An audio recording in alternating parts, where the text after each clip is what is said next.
Pusat Pelaporan dan Analisis Transaksi Keuangan atau PPATK mengungkap temuan soal dugaan penyimpanan dan pengelolaan uang yang tidak wajar oleh Gubernur Papua Lukas NMB.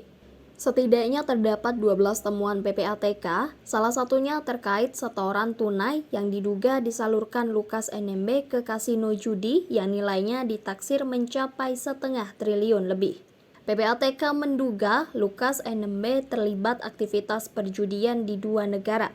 Salah satu hasil analisis itu adalah terkait dengan transaksi setoran tunai yang bersangkutan di kasino judi senilai 55 juta dolar atau sekitar 560 miliar rupiah. Itu setoran tunai dilakukan dalam periode tertentu, kata Kepala PPATK Ivan Yustiavandana dalam konferensi pers di kantor Kementerian Koordinator Bidang Politik Hukum dan Keamanan atau Kemenko Polhukam pada Senin 19 September 2022. Selain itu, PPATK juga menemukan dugaan setoran tunai tak wajar yang dilakukan pria yang belum lama ditetapkan sebagai tersangka dugaan kasus gratifikasi 1 miliar rupiah oleh Komisi Pemberantasan Korupsi atau KPK itu.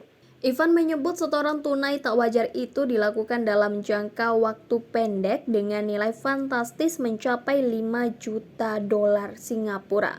Kemudian masih dengan metode setoran tunai, tercatat ada pembelian jam tangan mewah senilai 55.000 dolar Singapura atau sekitar 550 juta rupiah. PPATK juga mendapatkan informasi bekerja sama dengan negara lain dan ada aktivitas perjudian di 2 negara yang berbeda. Itu juga sudah PPATK analisis dan PPATK sampaikan kepada KPK, kata Ivan. Atas kasus ini, PPATK telah membekukan sejumlah transaksi yang diduga dilakukan Lukas ke beberapa orang melalui 11 penyedia jasa keuangan. Ke-11 penyedia jasa keuangan itu mencakup asuransi hingga bank, nilainya lebih dari 71 miliar rupiah. Bahkan menurut PPATK, transaksi mencurigakan tersebut turut melibatkan putra Lukas NMB. Sementara itu, Menteri Koordinator Bidang Politik Hukum dan Keamanan atau Menko Polhukam Mahfud MD menyebut bahwa NMB diduga memiliki manajer pencucian uang.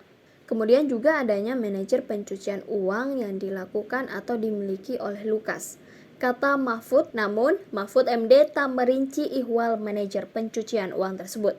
Ia hanya mengatakan bahwa kasus yang terjerat NMB bukan hanya soal dugaan gratifikasi 1 miliar rupiah, sedangkan kasus lainnya yang hingga kini masih didalami, yakni dana operasional pimpinan hingga dana pengelolaan Pekan Olahraga Nasional atau PON.